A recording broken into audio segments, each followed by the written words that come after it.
guys, I'm Hybrid Fox Kid and welcome back to the Blocks SMP. We are starting off in the storage room today because I've been doing some packing. This episode is going to be spent completely out of Honeycomb Ridge and I'm going to be working on a couple projects on the outside of my base. So I've got a whole bunch of boxes here filled with all bunch of different stuff because I have a decently big build planned in mind, but first we gotta go to the actual site of the build. So I'm just gonna take my stuff and travel over there, and while we're making our way there, I'll explain what the project is. So, the thing I have in mind for today is actually starting off the minigame district on this server. So I found a really nice spot that's a little plains biome that's close to a bunch of mountains that looks really nice. So we're just going to fly over there, and that's where we're going to establish the minigame district. It's a nice wide open area, so there should be plenty of places to build. And yeah, I think it looks rather cute. So this is the area right here. We've got plenty of place to work with if we want to cut down all the trees. And yeah, it's really nice. It's rather large. There's plots over here, over there, across the water as well. So it's a very sparse and open area, so I kind of like it. So yeah, I'm going to do a couple builds in here and hope to start off the minigame district and make a couple games. I've never actually made any kind of technical games in Minecraft, so it's going to be more like building stuff and stuff like that. I'm not very good with redstone, if you couldn't tell already. So essentially I've got this plot here. This was essentially just a mark where this place was because I kept losing it. I have a very simple minigame in mind, but this minigame is going to be expanding throughout the course of the season. Mainly because the idea I have for this minigame is going to be absolutely massive, so I'm going to have to build it in stages not to go mad. So off we go with stage 1. So essentially all these items in all these shulker boxes are what's going to encase the outside of the minigame. And then the problem is going to be building the interior, which is going to be the whole minigame. I've never done this before, so it's going to be rather interesting to see how it goes.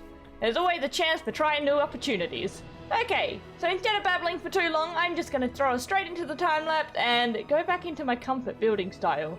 Let's go. So when I was originally designing the parkour course, I was always thinking of the idea of making it a tower. It starts at very easy, and then as you get higher it gets progressively harder, which I think is a kind of a cool idea. But then when it came down to designing the actual tower, the only thing that was going through my head at that time was a magical wizard tower. And that's why I had to go back to my old rustic style, because who doesn't want a magical wizard tower to climb up and potentially die to? And there we have it. The exterior of the building is all done, and I gotta say, I've kind of missed building in this style. I love mixing stone textures together, and I've always been itching to mix calcite with other things like white concrete and diorite as well, so this was all just a test for me to see what I could do with my old style and see if I could spruce it up a little bit. The roof does leave a little bit to be desired, but I can always come back to that in a later date because this is a project that is going to be built upon throughout the season, so this isn't one and done. There is going to be more added to this one, so don't you worry about that. So this is what the first mock-up of this area is going to look like, and if you couldn't tell, it's a big old tower. And what are we going to put in that tower? A parkour course. So essentially what my plan is to have a parkour course going all the way up to the tippy top, up to the next white part in the room. So all of this middle section and all of this lower section is going to be a sequence of jumps and maneuvers to get to the top. So what my plan is because everyone on the server is still relatively new to Minecraft, and we're still kind of growing our skills when it comes to parkour, combat, PvP, and all that kind of stuff. So I thought what better to do than start a little parkour course, starting at a relatively easy level and then getting progressively harder as we go. So what I'm expecting by the end of the season is I'll have one tower here, then another tower here, then another one going there, and then I'm just going to keep progressively getting harder and harder with the parkour courses. So this one's going to have like simple ladder jumps, slime jumps, and all stuff like that. And maybe by the 5th or 4th tower, there'll be like 1-block neos, and I don't know any other technical parkour name, so I'm just going to go with neos. That's the only one I know. So yeah, I plan for it to get very difficult very quickly, but you know what? There's only one way to get our skills better. But instead of babbling, I gotta get onto it because this parkour course ain't gonna build itself. I've been trying to put this off for a very long time, but it's not gonna get built by itself, so I need to knuckle down and get it done. Not gonna lie, I have no idea what I'm actually planning to do with the interior. I don't know how I'm gonna design it, how I'm gonna make the jump work, but you know what? I'm just gonna try my best and hope it actually turns out okay, but honestly, we're gonna have to wait and see if it actually does work, but if it doesn't, we can always try again another time. So essentially what my plan for this starting area is to be just a normal staircase, and then it slowly get more and more disintegrated as we go up. So it starts getting a little bit more difficult and you have to start making jumps. So that's the whole idea around it, and if I'm going to actually make it successful is a whole nother question. So we're gonna have to wait and see on that one. I don't think I'm going to make this course structurally sound either, so I think we're just going to have floating blocks everywhere, because trying to connect everything together might be a little bit difficult, but we'll see how we go. There we go, we got our first little jump, which is a simple ladder jump. It shouldn't be anything too difficult, even I'm remotely decent at these, so I don't think anyone should struggle with these, and I think it still falls under the easy category. And yes, I am building everything out of spruce at the moment, but once the parkour course is actually done and it makes a little bit of sense, I might go back and actually make the area more aesthetically pleasing, just so it's not all the same color. So this is all temporary block. I'll decorate it a little bit afterwards, but for now I'm just trying to get the jumps to work. Okay, so I've chucked in a slime block to spice up this course just a little bit, and I thought to add one extra block because in most parkour courses you only see one to use precise jumping, but again, this is the easy course, so I thought to extend it a little bit more just to make it a little bit easier. So we got that one done, and we're going to be playing with a lot of slime. And then you can't have your standard parkour course without a quick rapid fire of short hops. So we're going to just go up like this and just have a few short jumps right next to each other, see how fast you can get up and see how much speed you can gain. So between this scene and the last, I got the entire parkour tower done. I decided to knuckle down and get through with it because I was taking way too long trying to get everything done. The only real new jumps I added in were these little like head block jumps. Like they're the size of a micro block and they're a little bit hard to scale but not massively difficult. So I'd still say they count as easy, even though I'm quite frankly pretty bad at them. But yes, this is the entire parkour tower done, so now all I really gotta do is decorate it completely and then open it up to everyone else. So as I said before, I wanted to get rid of all the spruce, but I think I kind of like it like this, because if you look at the spruce, it's kind of where you need to go, so it's a little bit of a guiding marker, which I kind of like.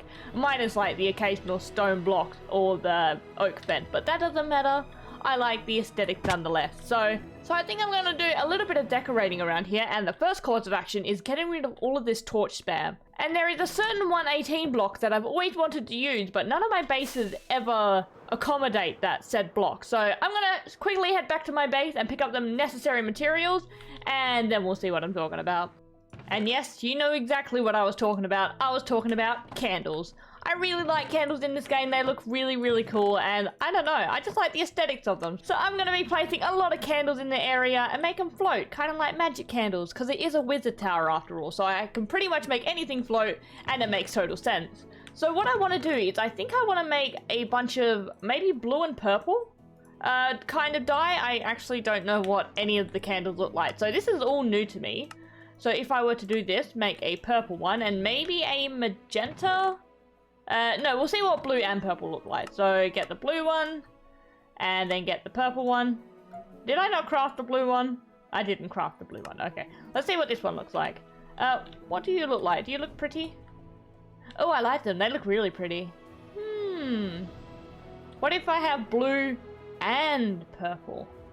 Yep, that sounds like a good idea. I like that. There we go. So we've got my mix of blue and purple candles, and let's head back to the wizard tower and actually decorate the area. I think I've already come up with a very quick and apparent problem is 1, candles do not give off nearly as much light as I thought, and 2, I don't have nearly enough wax, so I'm gonna have to do a little bit of farming. But that doesn't matter, so I think I'm gonna actually have to come up with a way to put torches everywhere and make it look aesthetically pleasing, which has never been a big problem, but it's gonna be a little bit tricky to try and avoid people from jumping on it. I think with this, I can confidently say that the middle area of the parkour course is complete and decorated.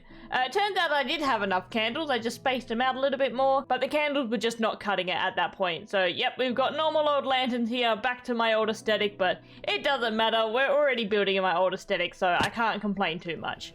So we're back at the very bottom of the tower, and now we just gotta write up some rules and some standard stuff about the parkour course. But the first thing we gotta do is we gotta actually label what this tower entails. So this is the easy mode.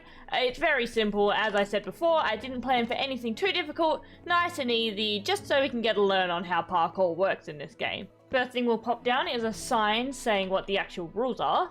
And then we just gotta place the rules. So essentially, the rules are pretty simple. The first one is no elytra. That one's pretty self-explanatory. Not that I'm thinking anyone's going to rocket to the top. It's mainly in case you forget to take off your elytra. If you do a jump, you open your wings, you mess up the jump, just to make everyone's life easier, just so you remember to take it off. Next one is no jumping on the candles. This one is obviously pretty self-explanatory. All the candles are just plotted around aesthetically, and you have access to other parts in the parkour course by using them. So you're gonna skip big jumps, and there will really be no use doing the course if you're just gonna use the candles. And the last one is no jumping on the light fixtures. It's essentially the exact same as the candles. I've tried to put little chains on the top of the fixtures so you can't actually get up there, but there might be some way you can get up there. I haven't tried it, but yeah, just chuck a rule there. No one should break them. It's all an honesty system, so I don't really have to worry. I trust everyone on this server, and I trust everyone will play fair game. So, with the parkour course officially being done, I think it's about time I actually run it myself and record my very first time on this one. So, there's no time like the present. Let's start and let's watch me fail. Okay, so how it works, as soon as you jump onto the spruce, that's when your time starts. So, I'm gonna do this in post and we'll see what time we get. On your marks, get set, go. Okay, my worst obstacle is in the first part. That's good, perfect. I am terrible at those jumps, I'm the worst. And as I said before, I'm not amazing at parkour, I'm not incredible, I'm not speedy, but I am quite persistent when it comes to like nice, steady, slow jumps. As I say, I'm like the turtle with the tortoise and the hare. Slow and steady definitely does win the race when it comes to me. Okay, so we're not doing half bad. Another thing I'm terrible at, I am terrible at mini block jumps. Ah! Shift is also your best friend. Okay, we're nearly to the top. And whee! Whoop! Haha! Okay, we're not doing half bad, and there we go. Gotta get to the top before we can call time and time. There we go! So, 39 seconds and 6 milliseconds is my best time I've recorded, and I can come back here every time I want to and just keep running it and updating it every time I get a better score. So now it's just time for everyone else to get into the tower and test out the easy mode and see how well they fare against me.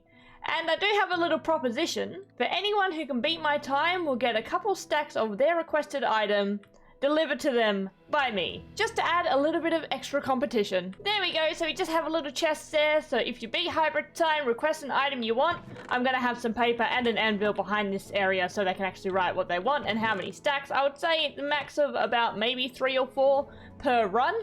And yeah, just to add a little bit of extra competition and a little bit of spiciness toward the parkour tower. But with that, I think the parkour tower is officially done and ready to be open to everyone else. I am very excited to see what the times are going to be, because I like to believe I did relatively well, but I hope to see a couple people absolutely run my score into the ground. But only time can tell, we're gonna have to wait and see a little bit later.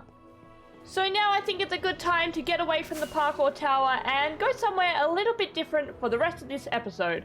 I don't want to go back to my base because I did say at the start of this episode I didn't want to go to my base at all because I've been spending way too long there.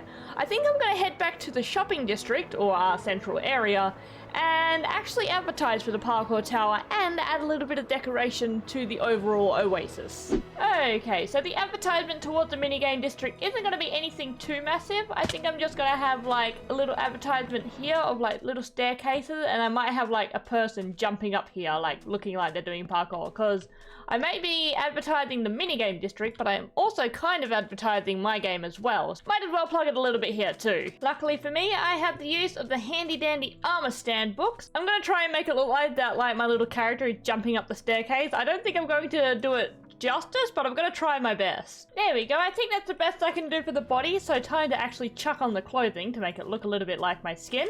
And now we just need one very important thing. My head. So I think it's time for everyone's favorite thing to do is try and yeet myself with the bow and get my head. There we go. Perfect. Okay, where's my head? Oh, I thought my stuff despawned for a second. I was about to have a heart attack. And boop. Perfect! There is my little person. It kind of looks like they're jumping. I might need to nudge them up just a tad bit. There we go.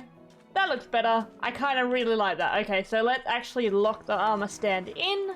Lock them. And then I'm just going to chuck a couple signs down to say what's going on, and I'll be back with you in a jiffy. There we go. I think I have all the necessary signs laid out. So essentially what it's saying is, want to test out your parkour skills? Check out the new minigame district. It can be found at -768 by 310. Try out the new parkour tower and see if you can obtain the best time. There we go. So there's a little bit of advertisement and a little bit of advertisement for my actual minigame. Now all I can say is that the minigame district is finally open and we can start playing some minigames. And don't worry, the parkour tower is going to be constantly updated. So we're going to have a lot more difficult challenges as the time goes by. So with all the minigame district related stuff all finished, I want to move my attention to the rest of the oasis. Since we're here, we might as well do a little bit of decorating, and I want to make the Nether Portal look pretty, as well as like a little central area to look nice and pretty in as well, because this place is looking a little bit dreary and it needs a little bit of a glow up. Since I'm not really sure what I'm going to do, I'm going to throw us into a time lapse and we're going to see what it looks like after I'm done. Here we are with a Nether Portal design that is way out of my comfort level of building. Usually all my Nether Portals are tucked into the side of a mountain where it's easy to hide, but this one is right on display, so I thought, let's spruce it up a little bit and add 2 massive palm trees sprouting out of it. And I gotta say, it didn't turn out half bad. I'm kind of proud how this turned out. It looks like I am getting a little bit better when it comes to actually building trees now, so I'm kind of happy with this one. I won't be complaining. I gotta say, with this added new stuff, I think this place is slowly coming together. I kind of like the oasis so far. It's looking really, really nice. We just need to add a couple more houses in this area and then probably start branching out there, and then it's gonna start looking really good. I'm kind of proud of this place so far. I kind of like it. But yes, let's look at these trees for a second because I really like how these came along. As you guys know, I've been really focusing on doing different kinds of tree styles throughout the entire season. Mainly because I'm pretty terrible at trees and not the best, but I'm okay. I'm average at best. And comparing these ones to my little tree that I did a couple episodes ago, I'd say I kind of did it successfully. Maybe the tree, like the leaves are a little bit too small, but I kind of like it. They look dopey. I like them. But yeah, I really, really like this Nether Portal. It's really nice and it went exactly to the way I wanted it. Like I've always had this image in my head, like ever since starting the oasis. So yeah, I gotta say, kind of proud of this one. And then behind me, we've added a little water feature. Yes, I love fountains. What can I say? We had to add a water feature. My only problem with this one is it's not as grand as I was expecting it to be. I kind of wanted it to be like 2 palm trees coming out of the fountain then dripping water, but it didn't really work, so we went with one of our standard old fountains. But hopefully one day I'll get better at building fountains, kind of like I'm developing with trees, but today is definitely not that day. But in the next episode, we might be going back to Honeycomb Ridge because that's our main base and that's our main priority and it needs to get some progress done to it. I have a lot of big plans for the next episode, so stick around for that one. But yes, I'm going to leave this episode here for now. If you guys liked the video, give the video a thumbs up and maybe subscribe if you want to stick around. All good, I'll see you guys next time. See ya!